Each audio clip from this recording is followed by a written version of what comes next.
아버지 은혜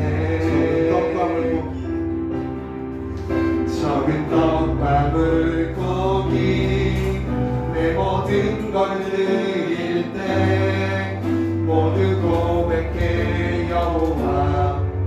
다시 한번 우리 모인 이곳에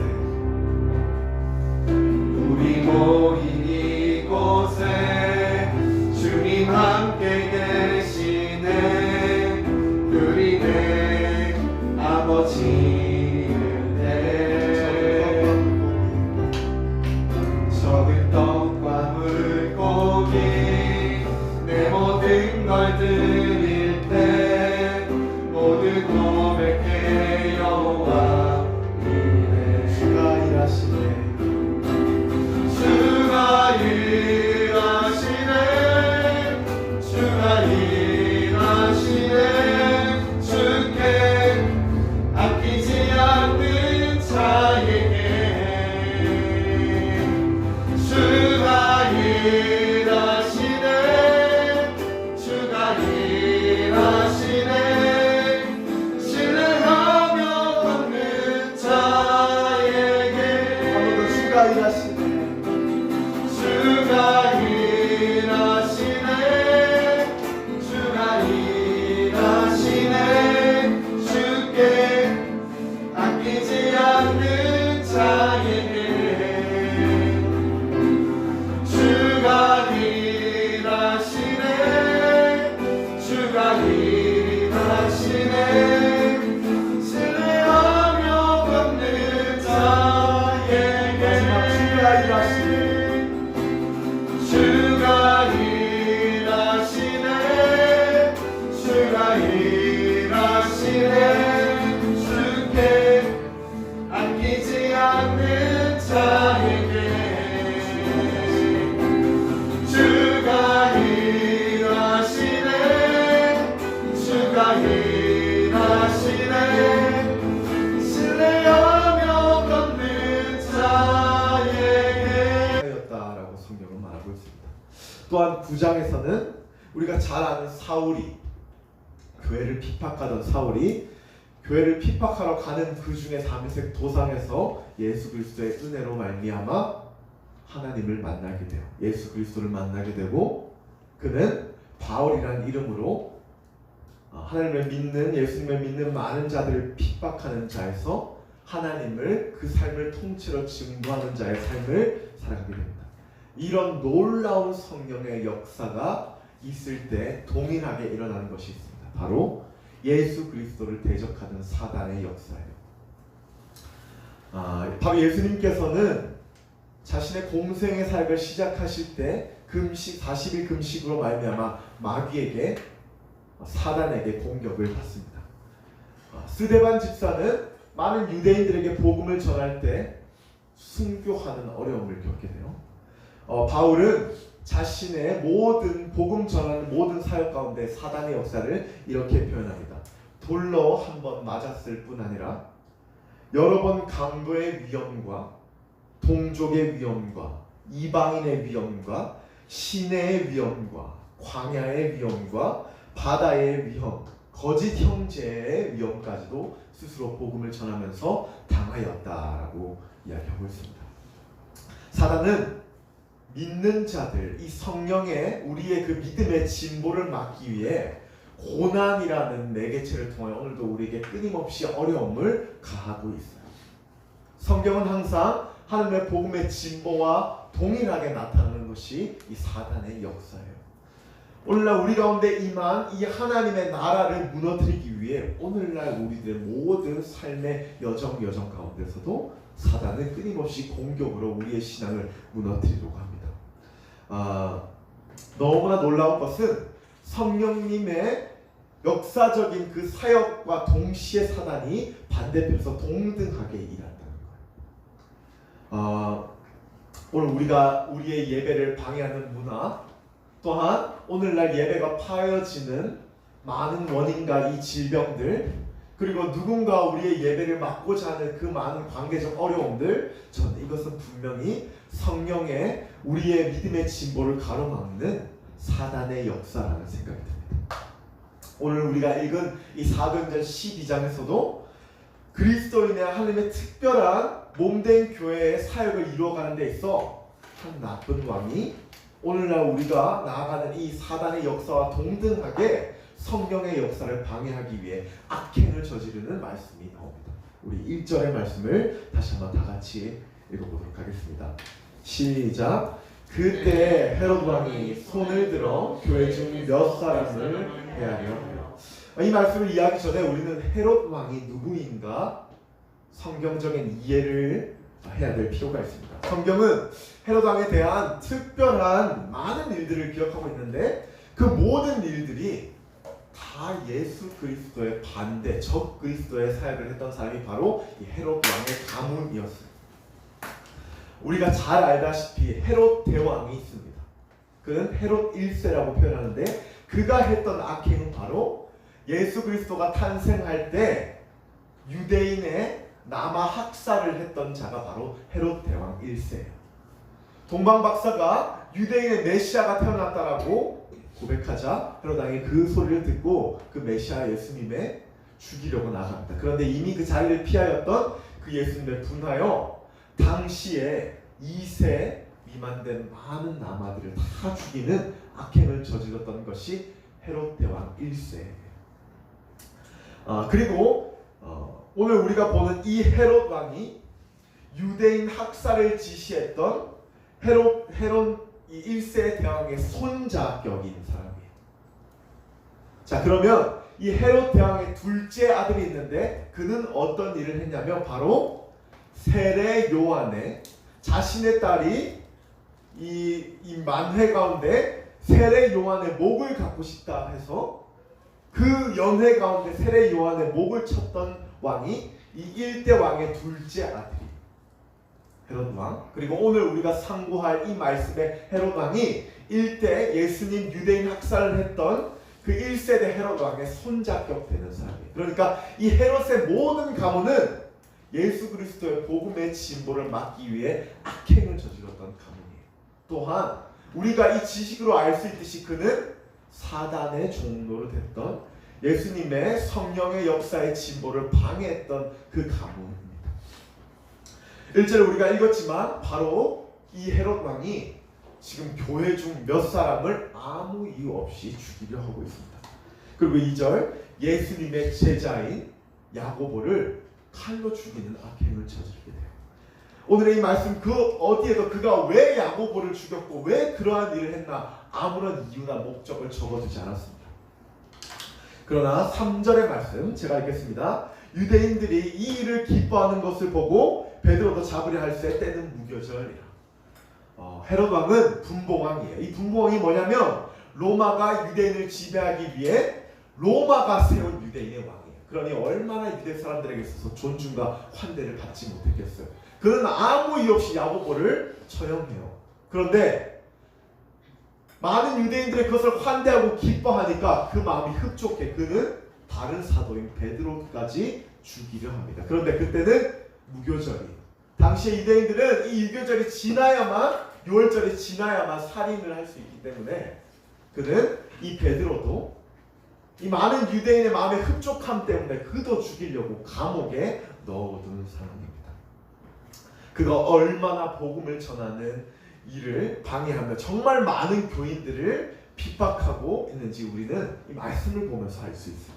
그런데 5절의 말씀에 하나님께서 순교당하고 옥살이하며 핍박받는 제자들의 모습을 보이시면서 한 가지 우리에게 먼저 던져지는 메시지가 그렇게 믿음 지키기 힘들고 사단의 역사 이 복음의 진보를 가로막는 사단의 역사가 팽배할 때 하나님께서 우리들에게 던져주는 메시지가 하나 있어요.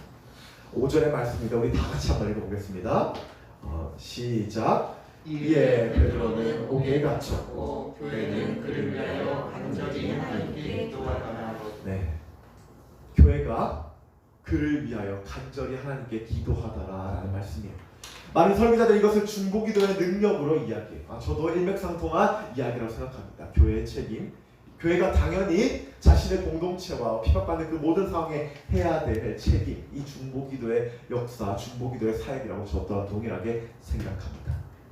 그런데 이렇게 그리스도인이 핍박받고 예수 그리스도의 믿음으로 말미암아 죽음에 이르는 이렇게 사단의 역사가 강한 이때 하나님 왜 이 다중의 기도를 우리에게 말씀하셨다고 생각하십니까? 저는 이것은 교회뿐만 아니라 오늘날 성도가 가져야 할 하나님의 소명이기 때문에 그렇습니다 라고 이야기하고 싶어요. 이것은 우리가 나라적 어려움, 우리가 오늘 공동체적 어려움, 우리 개인의 어려움이 아니라 타인의 어려움, 우리가 같이 누리는 이 공동체의 어려움, 우리가 살아가는 이 나라의 어려움 물 위해서 마땅히 기도해야 되는 하나님의 명령으로 저는 받았습니다. 저는 오늘날 우리가 살아가는 이 시대가 예수님을 믿음으로 말미암아 죽고 그렇게 어려움을 겪는 시대는 아니라고 생각해요. 그런데 문화적, 사회적, 정치적, 저는 그때보다 더 큰 핍박의 때가 바로 오늘날 우리가 살아가는 여러분의 그 시대라는 생각이 문득 들었습니다.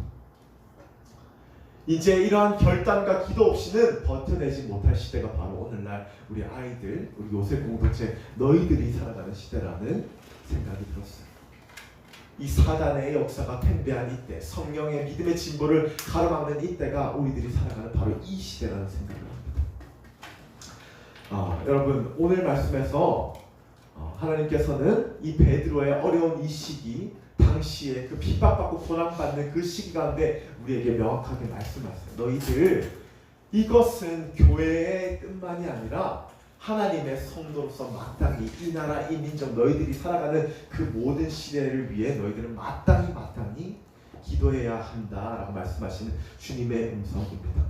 여러분 이 기도의 끈을 놓지 않는 여러분 되시길 바라요. 우리의 기도, 우리의 유익, 우리의 간구 너무나 좋아요. 그런데 오늘날 진정으로 필요한 기도는 저는 이 나라와 민족 정말 어려워지는 이 시대를 위해 기도하는 주님의 공동체가 세워져야 된다라고 강하게 말씀드리고 싶습니다. 저는 그러한 기도자, 그러한 예배자 바로 여러분 되기를 간절히 축원드립니다. 어제 이상민 의원이 제기한 평등법이라는 제정이 발의되었다고요. 저도 이제 같이 사역하는 이 전도사님들의 카톡을 통해서 받았습니다. 이 법안은 약자를 위한 법처럼 제정이 되었어요. 그런데 그 안에 성적 지향과 그리고 성별 정체성 차별 금지 사유로 명확하게 이 동성애를 옹호하는 법안으로 개정이 되어 있어요. 당시에 차별금지법이라는 법으로 결의를 했더니 많은 사람들이 반대하자 평등법이라는 법으로 어제 다시 결의가 됐어요. 그래서 그 법을 옹호하는 자가 벌써 10만이 넘었다. 그래서 사역자들이 급히 저에게 기도 부탁한다라고 개인적으로 카톡이 왔다. 그리고 청원을 해요. 그 청원을 반대하는 자가 4만 명밖에 되지 않는데 벌써 옹호하는 자가 10만 명이 넘었대. 여러분 정말 안타깝게도 여러분이 살아가는 그 시대가 바로 이 시대예요. 교과서만 펴도 동성을 사랑하고 하나님의 가치관이 무너지는 것이 팽배한 시대가 너무 안타깝지만 우리 여세 공동체 이 하나님의 백성이 살아가는 그 시대가 바로 그러한 시대입니다. 그때 우리는 기도를 멈추지 말아야 돼요. 기도의 공동체가 이 하나님의 어려운 이 땅 가운데 저는 마땅히 세워져야 될 줄 믿습니다. 제가 아까 얘기했듯 주님의 진보가 있으면 동등하게 사단의 역사가 있어요. 너무나 일률적인 것. 그렇기 때문에 우리는 그 가운데 구별되고 이 마음을 지키기 위해서 공동체를 이루어 기도해야만 합니다. 12절에 보면 시대적으로 가장 핍박받는 그때 교회뿐만 아니라 가정에서도 기도가 끊어지지 않았음을 알 수 있습니다. 제가 읽겠습니다. 깨닫고 마가라 하는 요한의 어머니 마리아의 집에 가니 여러 사람이 거기에 모여 기도하고 있더라. 베드로는 제가 곧 나누겠지만 천사의 은혜를 받아서 그 옥중을 그냥 걸어 나오는 은혜를 경험하게 돼요. 그리고 그가 처음 갔던 것이 마리아의 집입니다. 일반 가정의 집. 근데 그들이 무엇을 하고 있는지 베드로가 명확하게 이야기해요. 교회가 아니라 가정의 집에서도 모여 공동체를 이루어 그 핍박받는 그 많은 자신들의 공동체를 위해 기도했다라고 우리에게 말씀하고 있습니다. 여러분 이 다중의 기도, 우리들의 기도가 이 나라를 살릴 수 있습니다. 여러분이 살아가는 이 시대에 정말 복음이 전해지기 힘들고 정말 많은 학생들과 청년들이 이제는 하나님 믿으려 하지 않아요. 너무나 즐거운 게 이 땅에 많기 때문에 그러한 시대를 살아갈 때 진짜 복음의 진보를 이룰 수 있는 유일한 목적, 유일한 이 솔루션은 저는 바로 기도라는 생각입니다. 각자의 지배, 가정의 지배, 절대 이 기도가 교회의 책임이 아니라고 제가 명확하게 이야기했어요. 이 말은 절대 교회는 누군가를 위해 기도해야 되는 중보기도의 사명이 있다라는 말씀만 우리에게 전하려고 주님 우리에게 주신 것이 아니에요. 왜 그들의 핍박받는 시대를 먼저 우리에게 말씀하셨고, 왜 사람이 죽어가는 그 시대를 우리에게 먼저 말씀하셨고, 그리고 한 가정집에서도 그 기도가 끊이지 않았다를 주님 왜 말씀하셨냐면, 중보 기도하는 것, 이 나라 이 민족을 위해 기도하는 것은 절대 교회의 책임만이 아니라 우리의 개인의 책임에도 충분히 있다는 것을 주님 우리에게 말씀하시고자 하신 것입니다. 우리 학생들에게 이 나라와 민족을 위해 기도하라는 이 말이 너무나 어려울 수 있어요. 그런데 저는 여러분같이 나라와 민족을 위해 기도하는 이 한 명의 학생이 있으면 이 땅 충분하다는 생각을 합니다. 평등법이 정의되고 결의되며 오늘날 정말 많은 동성들이 그들의 사랑을 인정받고 싶고 또 많은 비성경적 가치관들이 세워지는 이때 저는 가슴을 치며 울며 이 나라를 품고 기도하지 않아도 이 전도사님의 말을 받아 우리 그리스도인이 마땅히 기도해야 될 것은 나의 유익이 아니라 이 나라의 이민족인 것을 깨닫고 기도하는 한 사람의 무릎만 있다면 저는 이 나라 무너질 수 없다고 생각합니다. 그러한 기도자 바로 저는 요셉 공동체가 되기를 간절히 축원드립니다. 이 베드로와 고난과 어려움을 위해 성도들이 간절히 기도했더니 하나님께서 놀라운 역사를 보여주십니다. 우리 7절의 말씀 우리 다 같이 한번 읽어보겠습니다. 시작. 호련히 주의 사자가 나타나매 옥중에 광채가 빛나며 또 베드로의 옆구리를 치며 깨워 이르되 급히 일어나라 하니 세상들이 그 손에서 벗어졌더라. 많은 자들의 그 다중의 기도를 통하여 주님 어떻게 역사하셨어요? 그 어려운 시대에 어려움을 겪는 그 자에게 친히 드러나셨어요.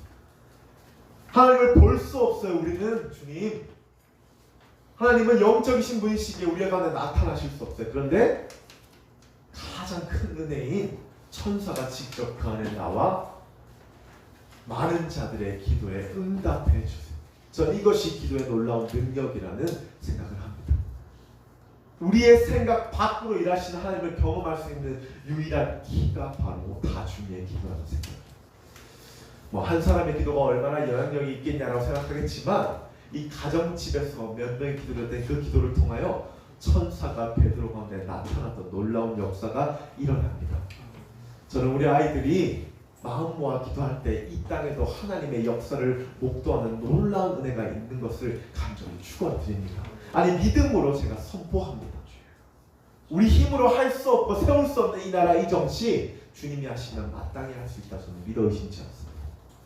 우리 힘으로 바꿀 수 없는 이 많은 비성경적인 가치관 하나님 말씀 한마디면 무너진다는 것을 전 믿어 의심치 않아요. 여러분의 기도를 통하여 하나님의 놀라운 역사를 목도하는 여러분 되시길 바랍니다.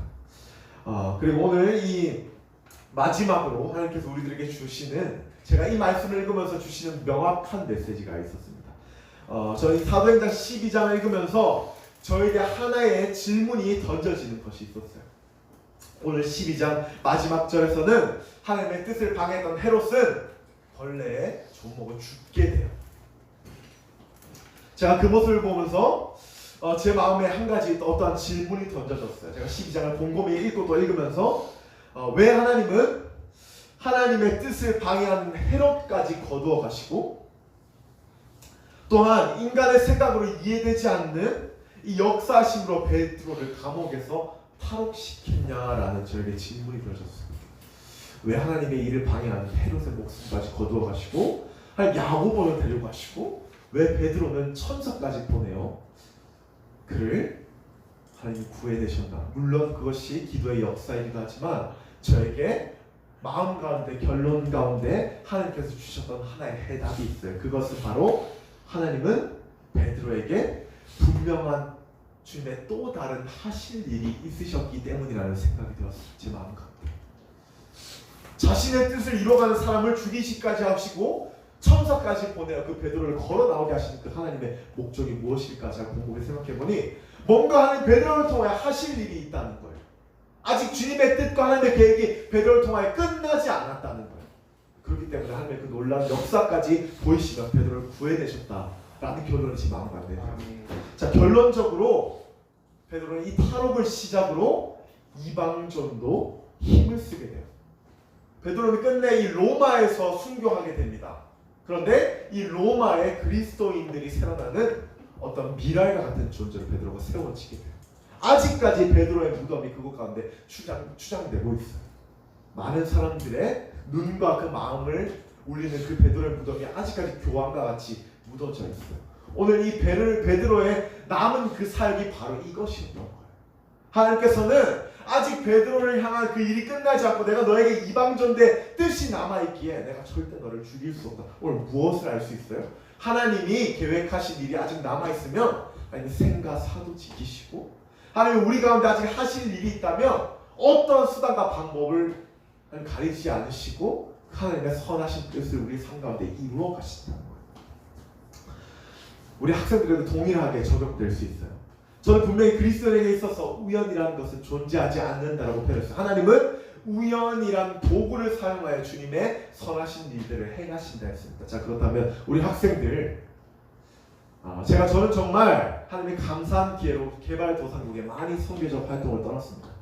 오늘날 여러분과 동등한 나이에 여러분과 동등한 학생들이 공부하고 싶은데 볼펜조차 없어 공부하고 싶은 사람들이 너무나 많아요. 아니 신분적 계급적 상황이 마땅치 않아서 공부하지 못하고 오늘도 쓰레기장에서 쓰레기를 주는데 여러분 나이 또래 사람들이 너무나 많아요. 여러분 나이 또래의 계급적 하위적 어떤 신분 제도 때문에 이 성적인 지탄을 받고 어려움을 갖는 자녀들이 너무나 많아요. 그런데 왜 여러분들 하나님이 여러분 가운데 이렇게 안전한 대한민국 가운데 학업을 감당하게 하셨는지 여러분 생각하셔야 돼요. 오늘 이 베드로의 말씀처럼 하나님이 왜 이 건강한 대한민국에 아무런 학업적 어려움을 가지지 않는 이곳 가운데 여러분들을 학업의 지혜를 통하여 주님의 학업을 하게 하셨는지 우리는 분명히 이 소명의식이라는 것을 갖고 여러분의 학업을 감당할 수 있어야 됩니다. 왜 하나님이 우리에게 이러한 건강을 주셨어요? 여러분 우리가 다 보고 듣고 말하고 먹는 것이 자연스럽기 때문에 이것이 우리에게 소중하지 않아요. 그런데 몸이 조금만 불편한 이 장애인들에게 있어서 가장 필요한 것이 뭐예요? 오늘 우리가 너무나 쉽게 누리는 이러한 것들, 먹고 보고 누리는 이 많은 것들. 그중에 뭘 가장 갖고 싶으세요 하면 좋은 대학 아니요, 좋은 물질 아니요, 좋은 명예 아니요, 건강이요, 건강. 보는 거예요, 먹는 거예요, 입는 거예요, 듣는 거예요. 오늘 우리에게 너무나 당연하게 주어져서 우리는 이것을 감사하지 못해요. 그런데 오늘날 우리가 베드로의 모습을 보면서 깨달아야 될 것은 하나님 왜 우리에게 건강을 주셨냐는 거예요. 하나님 이 건강을 통하여 개개인 가운데 분명한 하실 일이 있기 때문입니다. 제가 요즘 가족 구원을 위해 기도를 많이 하고 있기 때문에 가족 구원에 대한 어떤 하나님의 은혜를 참 많이 받습니다. 제 얘기지만 제 사모의 이 장인어른 되시는 분은 비그리스도인이라고 했어요. 하물며 이 절에 다니시기도 하십니다. 그런데 그분의 입장에 돌아보세요. 제가 조금 빗대어 얘기하겠습니다. 천주교를 다니는 한 가정에 외동딸이 스님을 데리고 결혼을 승낙을 받으러 왔어요. 제가 천주교 다니는 그 아버지의 마음이 어떻겠어요? 근데 저는 그 상황을 너무나 감사하게 생각해요. 아무런 어려움 없이 장인어른께서 결혼을 허락해 주셨어요. 제가 곰곰이 생각했습니다. 하나님 그냥 나에게 이 결혼을 허락해 주셨나? 하나님 왜 나에게 하나님 이러한 은혜를 허락해 주셨나? 제가 오늘 말씀 보고 깨달았습니다. 하나님 그러한 은혜를 주신 것은 그 가정을 통한 하나님의 계획이 아직 저에게 있기 때문에 저의 믿음을 확고하게 하시고 그분들의 믿음이 아직 가지지 않게 하신 것은 나 혼자 구원받고 나 혼자 잘 살려고 하나님께 허락해 주신 것이 아니라 나의 믿음을 통하여 하나님 아직까지 하실 일이 있기 때문입니다. 제가 다니던 이 최상훈 담임 목사님께서 설교 중에 하셨던 말씀이 있어요. 화양 감리교회에 정말 많은 청년 사역을 하시는 분인데 제가 몇 번 말씀을 통하여 여러분에게 전했던 적이 있습니다. 말씀 중에 이런 말씀을 하셨어요. 최상훈 담임 목사님의 가정이 시골에 다 같이 가족 여행을 갔다고 해요. 정말 시골이라서 이제 가족 여행을 끝나고 돌아오는 길에 최상원 담임 목사님 항상 그 보조 조수석에 앉으시고 어머니 그리고 형제를 뒤편에 앉으셨다고 합니다. 거기는 최상원 담임 목사의 지정석이었대요. 그런데 이제 그 멀리에서 서울로 올라가는 길에 성령님이 문득 그 자리에 앉지 말라는 말씀을 주셨어요. 버스를 타고 서울로 가라. 얼마나 어처구니 없겠어요. 최상원 담임 목사님의 아버지는 목사님이세요. 간닉에 엄청 큰 원로 목사님이셨어요. 그런데 최상원 담임 목사님이 성령의 감동이 너무 명확하여서 사모님과 목사님께 그리고 형제에게 이야기했다고 해요. 제가 어떠한 저희인지 모르겠지만 저 혼자 버스 타고 서울로 올라가겠습니다. 그 올라가는 길이 만만치 않은 길이에요. 그 올라가는 길이 만만치 않은 길. 그런데 그렇게 고백을 했다고 해요. 그런데 이제 어머니와 형제들은 너무나 그 멀미 가시면서 그 앞자리에 앉지 못했다고 해요. 그래서 그 앞자리를 공석이로 둔 채로 그렇게 가족들은 올라가고 이 최상원 목사님께서는 이 대중교통을 이용하여 버스를 타고 두 번이나 갈아타야 집에 도착했다고 합니다. 근데 이제 집에 도착하고 불 꺼진 그곳 가운데 비밀번호 누고 들어갔는데 집에 아무도 없었대요. 너무 놀란 마음에 왜 아무도 없지 하고 전화를 해도 아무도 전화를 받지 않더래요. 그래서 너무 놀란 마음에 기다리고 있는 그 순간에 자신의 휴대전화로 목사님 휴대전화를 벨소리가 들려 울렸다고 합니다. 혹시 누구시죠? 여기 어디 병원입니다 라는 메시지였습니다. 그래서 저 목사님께서 너무 놀라 그 병원에 가서 저희를 살펴보았대요. 그런데 음주운전자가 그 목사님 차를 치어서 많은 가족들이 부상을 당하는 사고였습니다. 더 놀라운 것은 최상원 목사님께서 그 현장을 가서 그 많은 잔재들을 살펴보는데 정말 너무나 정확하게 그 음주운전자가 그 보조석을 쳤다는 거예요. 그 보조석은 아무런 모습조차 볼 수 없는 상태로 무너져 있는 상태입니다. 아무런 흔적조차 찾아볼 수 없는 상태로 그 보조석이 파손되는 상황을 목격했다는 거예요. 그래서 최상원 목사님께서 그 즉시 하나님께 무릎을 꿇었습니다. 하나님, 저를 살려주신 저희가 무엇입니까? 아니, 저에게 이러한 은혜를 주신 하나님의 뜻이 무엇입니까? 하나님 명확하게 말씀하셨다. 내가 너의 선교의 문을 열겠다. 하나님이 최상원 목사님에게 그러한 은혜를 허락하신 것은 오늘 베드로와 같이 하나님의 하실 일이 있으셨기 때문에 그러한 은혜를 허락해 주신 것입니다.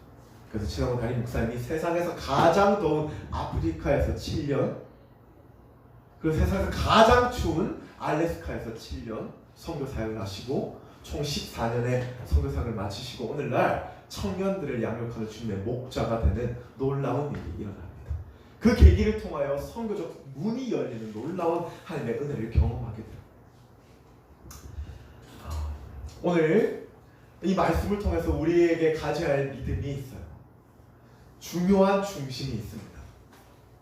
오늘날 우리에게 주어진 이 정말 많은 은혜들 하나님이 그냥 우리에게 주신 것이 아니에요. 물질, 건강, 또한 나의 믿음, 또 여러분 학업의 지혜, 학업의 환경, 하나님 그냥 주신 것이 아니에요. 하나님께서 오늘날 우리에게 이러한 많은 은혜들을 가하게 하신 단 한 가지 이유는 그 은혜들을 통하여 상가운데 주님의 하실 일이 있기 때문입니다. 분명한 선하신 하나님의 계획이 우리 삶 가운데 우리의 그 은혜들로 말미암아 주님이 이루어 가시기 원하시기 때문입니다. 때문에 우리 마음 가운데 어떠한 마음을 가지고 살아야 돼요? 언제 쓰실지 모르는 하나님의 그 때를 우리가 준비하는 마음으로, 하나님의 그 쓰실 일을 준비하는 마음으로 오늘날 주어진 그 많은 일들을 일심으로 감당해야 합니다. 하나님의 분명한 주님의 계획이 있으시다는 것은 오늘날 우리의 모든 삶의 과정이 그 계획에 닿기 위한 과정 중에 있다는 거예요. 때문에 우리는 우리에게 주어진 많은 학업, 그리고 관계, 또는 복음 전하는 일, 가족의 구원, 게을리해서는 안 된다. 그것이 하나님의 하실 일이기 때문에.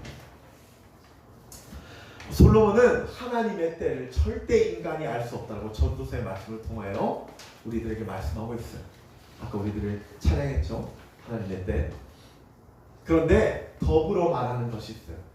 하나님의 때는 인간의 지혜와 지식으로 알 수 없으나 그러나 우리 삶 가운데 일하시는 그 하나님은 완전하십니다. 그 고백이 이 전도서 3장의 모든 말씀에 솔로몬이 이야기하는 중심 주제. 인간의 머리로 하나님의 때는 알 수 없으나 그러나 자신이 경험되어진 하나님은 한 번도 틀린 적이 없는 완전하신 하나님이에요. 여러분 우리 눈에 보이지 않지만 하나님 완전하시고 선하신 주님의 뜻으로 오늘도 우리의 삶을 통하여 하나씩 이루어가세요. 하나님이 언제 베드로와 같이 주님의 사용과 그 은혜 마지막 그 순교할 그때처럼 주님 부르셔서 우리를 사용할지 몰라요. 때문에 우리는 준비하는 마음으로 하나님의 때를 기다려야만 해요. 그리고 우리 마음 가운데 가져야 할 이 믿음의 중심이 무엇이냐면 오늘 나에게 허락된 이 많은 은혜는 주님 그냥 주신 게 아니라 그냥 우리 삶이 가하여 그 은혜를 허락하신 것이 아니라 하나님 반드시 때 그 은혜를 통하여 사용하실 하나님의 계획이 있다는 믿음을 가지고 하루하루 살아가야 된다는 것입니다. 그런 믿음을 가지고 할 때 여러분 더욱 열심히 공부할 수 있어요. 그런 어떤 믿음의 중심을 가지고 갈 때 더욱 열심히 가족분을 위해 기도할 수 있어요. 그런 믿음을 가지고 살아갈 때 더욱 열심히 이 나라 이 민족을 위해 기도할 수 있어요. 그것이 그리스도인의 사명이자 소명이자 하나님께서 우리 마음 가운데 가지고자 하시는 주님의 마음이에요. 나의 유익, 나의 만족만을 위해 사는 것이 아니라 언제 하나님의 쓰임 가운데 사용될지 모르는 그 믿음의 기다림과 준비의 때를 주님은 오늘 우리들에게 말씀하시고 계신 것이고 그러한 은혜, 그러한 믿음의 순종을 받는 저와 여러분들에게 간절히 축원드립니다. 제가 한 가지의 이야기를 하고 말씀을 마치고자 합니다. 하나님이 우리를 통하여 그분의 어떠한 신실한 뜻이 이루어졌을 때 때로는 그 뜻이 다 이제 완성되어 하나님 다음 뜻을 이루어 가시기에 관계를 끊으시기도 하시고요. 또한 사업체를 바꾸시기도 하시고요. 또한 직장을 옮기시기도 하시고요. 또한 학생들에게 이제 다른 것들을 공부할 하나님의 때가 있어요. 그 이유는 우리의 이 믿음을 갖고 잘 살아서 하나님의 그 계획하신 뜻을 다 이루셨기 때문에 주님 다음 걸음을 통하여 하나님의 다음 선하신 계획을 이루어 가시려고 그러신 거예요. 그런데 그와 반대로 한 가지 또 그렇게 상황과 환경을 바꾸실 주님의 때가 있어요. 그것은 이러한 중심 가지지 않고 나의 유익, 나의 뜻대로 살아갈 때 하나님 때로는 무섭게 누군가의 건강을 거두어 가시기도 하시고요. 너무나 무섭게 우리의 중심을 잃어버렸을 때 우리의 물질을 가져가기도 하시고요. 하나님이 이러한 믿음을 가지지 않고 살아갈 때 때로는 그 전도의 문을 닫으시기도 하시더라고요. 저는 오늘 말씀을 들은 여러분들은 우리 삶 가운데 분명히 하나님께서 하실 일이 있다는 것을 마음 가운데 깊이 깨닫고 하나님의 그때가 언제인지 모르기 때문에 그 일을 완전히 이루어 가실 때까지 준비하며 믿음으로 몸부림치는 여러분들을 간절히 축원드려요. 여러분 우리의 삶을 통해 하나님 분명히 역사하신다 말씀을 통하여 기록하고 있어요. 하나님 천사를 통하여 그 많은 일들을 허락하신 것은 베드로를 통하여 하나님의 놀라운 선교적 문을 열고자 하셨던 이유 때문이었어요. 그 당시에 베드로는 알지 못했어요. 그러나 순교한 당시에 이것 때문에 하나님 그때 나에게 그러한 은혜를 그 로마에 자신이 그 미랄이 되어 그 복음을 뿌렸을 때 하나님 그때 아마 베드로 깨달았을 거예요. 이것 때문에 하나님 나에게 그러한 은혜를. 그러나 그는 성경이 말하고 있듯 그 믿음 포기하지 않았어요. 자신의 유익과 자신의 뜻대로 살지 않고 끝까지 하나님이 언제 일하실지 모르는 그 주님의 계획과 부르심 가운데 순종하며 살아갔어요. 제가 명확하게 얘기하고 싶은 것은 그리스도여서 그 순종을 잃어버리고 살아갈 때 내 뜻과 내 유익을 만을 가지고 살아갈 때 하나님의 계획하심을 기만하며 묵인한 채 살아갈 때 때로는 주님 그 은혜들을 거두어 가신다는 것.